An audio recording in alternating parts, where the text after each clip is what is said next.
تمہاری ہر اچھی بری بات کو جانتا ہے. یعنی اللہ تعالیٰ کے علم میں آپ کی جو اچھی بات ہے وہ بھی اس کے علم میں ہے، جو بری بات ہے وہ بھی اس کے علم میں ہے.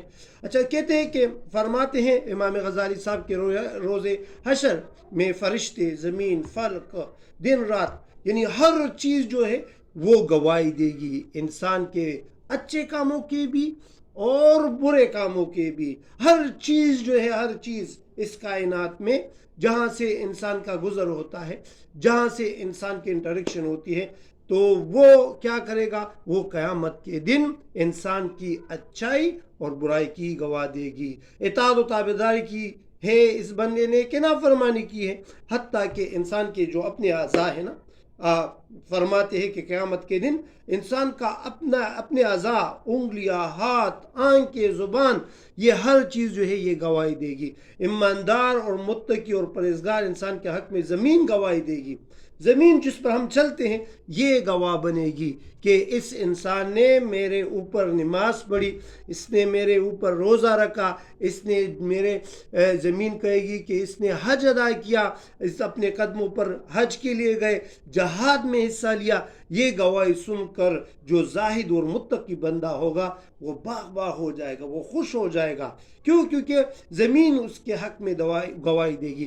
لیکن جب نافرمان کے خلاف زمین کی باری آئے گی تو کہے گا کہ یہ وہ بدبخت ہے جو میرے پیٹھ پر، میرے اوپر جو تھا وہ اللہ تعالیٰ کا شرک کرتا تھا، زنا کرتا تھا، شراب نوشی کرتا تھا اور حرام چیزیں کھاتا تھا. اب اس کے لیے کیا ہے؟ ہلاکت اور بربادی ہے.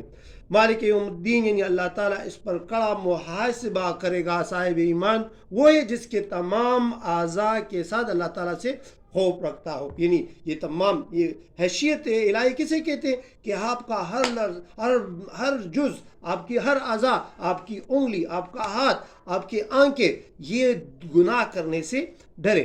فرماتے ہیں کہ ابواللیس جو ہے وہ اپنے فقیہ میں فرماتے ہیں کہ 7 باتوں میں اللہ کا خوف کا پتہ چلتا ہے. 7 باتوں میں اللہ تعالیٰ کے خوف کا پتہ چلتا ہے. نمبر ون یہ چیز، اس کی زبان، یعنی اس کی زبان غلط بیانی، غیبت، چغلی، تہمت اور فضول باتوں سے بچی ہو. صحیح ہے؟ پہلی بات یعنی اسی زبان سے اللہ تعالیٰ کا ذکر ہو، تلاوت ہو اور دینی علوم سیکھتے ہو. یعنی دیکھ یہ زبان بھی گواہی دے گی. تو پہلی بات 7 باتوں میں پہلی بات کون سی؟ کہ اس کی زبان غلط بیانی، غیبت، چغل خوری، تہمت اور فضول باتوں سے کیا ہوگی؟ بچے گی. تو آپ میں خشیت الہی ہوگی اور آپ اللہ کا ذکر کرو، تلاوت کرو اور دینی علوم سیکھو. دوسری بات دل کی ہے. پہلی کس کی؟ زبان کی. دوسرا کہ دل کی، کہ اس کے دل سے عداوت، بہتان اور مسلمانوں کا حسد نکل جائے، کیونکہ حسد نیکی کو چاٹتا ہے. ارشاد حضور صلی اللہ علیہ وآلہ وسلم کا ارشاد مبارک ہے، مفہوم یہ کہ حسد نیکیوں کو اس طرح کھاتا ہے جس طرح آگ لکڑی کو کہا جاتا ہے. دیکھ یہ حسد کہاں پر؟ دل میں پیدا ہوتی ہے. اور جس کے دل میں حسد ہو تو حسد کی مثال کس طرح دی؟ کہ ایسی ہے کہ جس طرح آگ لکڑیوں کو کہا جاتی ہے. حسد یہ جاننا نہایت ضروری ہے کہ حسد دل کی بدترین بیماریوں میں سے ایک بیماری ہے اور دل کی بیماریوں کا علاج صرف اور صرف علم و عمل ہی سے ہو سکتا ہے.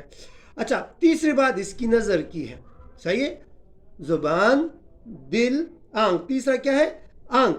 کہ اس کی نظر حرام کھانے پینے اور حرام لباس پہننے سے محفوظ ہو اور دنیا کی طرف لالچ کی نظر سے نہ دیکھے بلکہ صرف عبرت پکڑے، اس کی طرف نگاہ دوڑائے اور حرام اور پر کبھی بھی اس کی نگاہ نہ پڑے. حضور صلی اللہ علیہ وآلہ وسلم کا ارشاد مبارک ہے کہ جس نے اپنی آنکھ حرام سے بھری، اللہ تعالیٰ قیامت کے دن اس کو آگ سے بھر دے گا.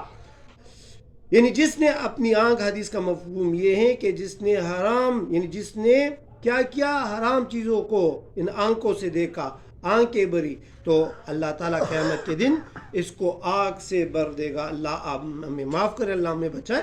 اچھا چوتھا اس کا پیٹ ہے. اچھا نمبر 4 اس کا پیٹ ہے کہ اس کے پیٹ میں حرام کی غذا نہ جائے، کیونکہ یہ گناہ کبیرہ ہے.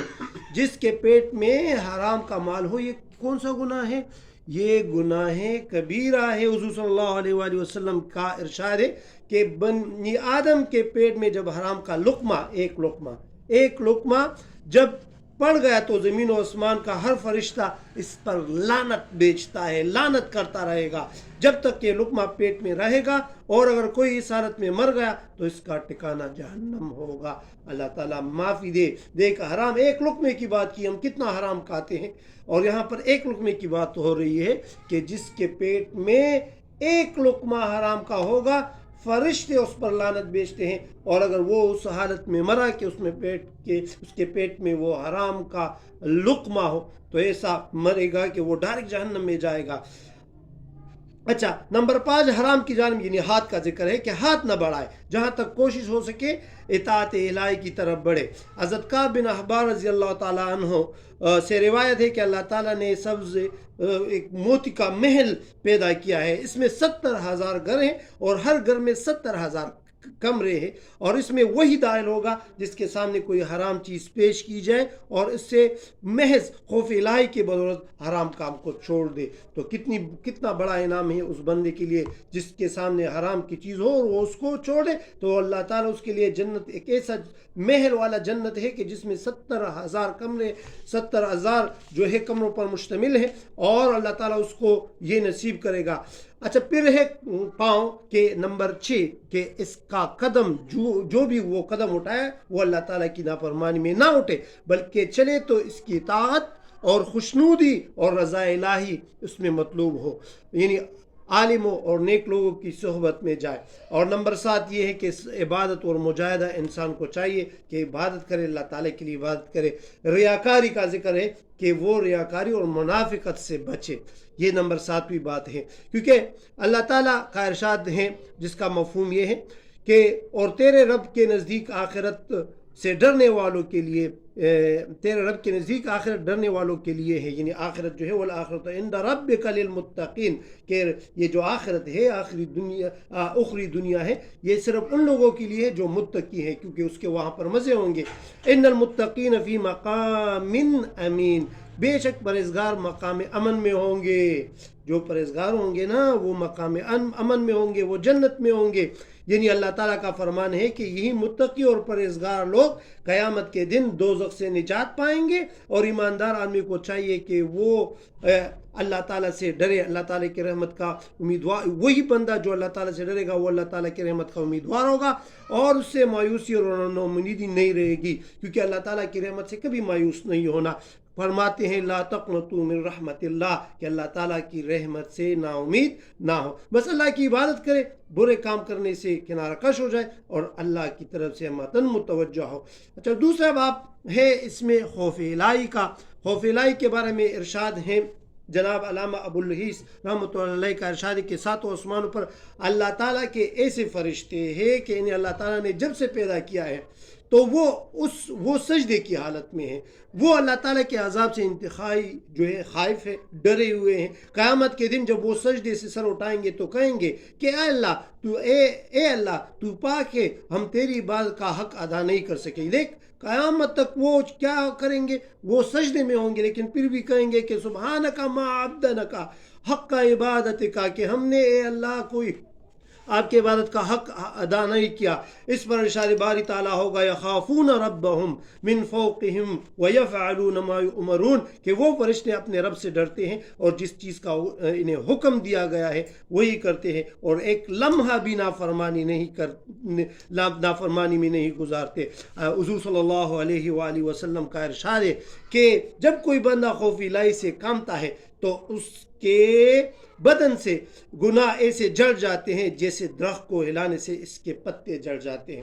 اچھا، ایک حکایت ادھر ہے، یہ غور سے سن لے، بہت ہی زبردست حکایت میں آپ کو بیان کرنے جا رہا ہوں کہ ایک نوجوان ایک عورت کے محبت میں گرفتار ہوا۔ وہ عورت ایک قافلے کے ساتھ باہر سفر پر روانہ ہوئی۔ اس نوجوان کو جب پتہ چلا کہ یہ عورت سفر پر جا رہی ہے تو وہ بھی اس قافلے کے ساتھ ہوا۔ رات کے وقت قافلہ جنگل میں پڑاؤ کے لیے رکا، سب لوگ سو گئے۔ ابھی اس نوجوان نے اس عورت کو ڈھونڈا اور اس سے کہا کہ میں آپ کے محبت میں گرفتار ہوا گیا ہوں، مجھے قافلے کے ہمراہ آپ کی محبت مجھے اس قافلے کی طرف کھینچ لائی۔ اس عورت نے کہا کہ جاؤ پہلے باہر کا جائزہ لو کوئی باہر تو ہے نہیں، اور تسلی کرو پھر آؤ۔ تو وہ شخص باہر جاتا ہے، دیکھتا ہے، دیکھ کے واپس آتا ہے کہ باہر تو کوئی نہیں ہے، سب لوگ سو گئے ہیں۔ وہ عورت فرماتی، وہ عورت نیک تھی، اچھا وہ عورت فرماتی ہے کیا اللہ بھی سو رہا ہے؟ کیا اللہ کو نیند آتی ہے؟ کیا اللہ کو اونگ آتی ہے؟ وہ نوجوان کہتا ہے کہ اللہ تعالیٰ کو تو نہ اونگ آتی ہے اور نہ اس کو نیند آتی ہے۔ تو پھر اس نے کہا کہ تم لوگوں سے ڈرتے ہو لیکن اللہ سے نہیں ڈرتے۔ جب یہ بات اس نوجوان کو سنائی تو وہ نوجوان جو تھا وہ گناہ سے بچ گیا اور وہ دعا کرنے لگا اللہ کے ہاں کہ یا اللہ میرے سارے گناہ معاف کر دے۔ اسی طرح ایک دوسری حکایت ہے کہ بنی اسرائیل میں ایک عابد بندہ تھا جس کی اولاد بہت زیادہ تھی اور وہ زیادہ اولاد ہونے کی وجہ سے بہت تنگ دست ہو گیا۔ وہ عابد، یہ قصہ، یہ حکایت جو ہے یہ حضرت موسیٰ علیہ السلام کے دور کی ہے۔ تو وہ اپنی عورت سے کہتا ہے کہ جاؤ کسی سے کچھ مانگ کے لے آؤ کیونکہ ہمارے بچے بھوکے ہیں، ہمارے ساتھ خوراک کے لیے کچھ نہیں ہے اور ہمارے بچے مر جائیں گے۔ وہ عورت باہر جاتی ہے اور ایک تاجر سے ملتی ہے۔ تاجر جو ہے اس پر خوش سوار ہوتا ہے تو وہ اس کو کہتی ہے کہ تم میری خواہش پوری کر لو تو میں آپ کو گھر کے لیے کچھ دے دوں گا۔ وہ عورت نے انکار کیا اور واپس خالی ہاتھ اپنے گھر آئی، لیکن جب اس نے اپنے بچوں کو مرتے حالت میں دیکھا تو وہ واپس جانے لگی اور جب اس نے بچوں کی یہ حالت دیکھی تو وہ گھبرا گئی اور وہ واپس تاجر کی طرف گئی اور اس کو کہا کہ اے تاجر تم میں اپنی خواہش پوری کرو اور میرے لیے کچھ دو۔ لیکن جو ہی وہ تاجر اس عورت کے قریب گئی وہ عورت کانپنے لگی اور وہ عورت رونے لگی اور اس عورت پر ایک ہیبت سے آ گئی۔ تاجر نے پوچھا کہ کیوں آپ پر خوف زدہ تو کوئی نہیں ہے؟ اس نے کہا کہ میں اللہ کے خوف سے ڈر رہی ہوں، کانپ رہی ہوں۔ تو اس تاجر کے دل میں رحم آیا اور اس نے کہا کہ تم اللہ کے عذاب سے اتنی ڈرتی ہو، اور ڈرنا تو مجھے چاہیے کیونکہ میرے پاس دولت ہے، آپ کے ساتھ تو کچھ نہیں ہے۔ لیکن جب اس نے اس حالت کو دیکھا تو اس نے توبہ کی اور اس عورت کو کچھ دیا بھی۔ پھر حضرت موسیٰ علیہ السلام کا وقت تو یہ قصہ تھا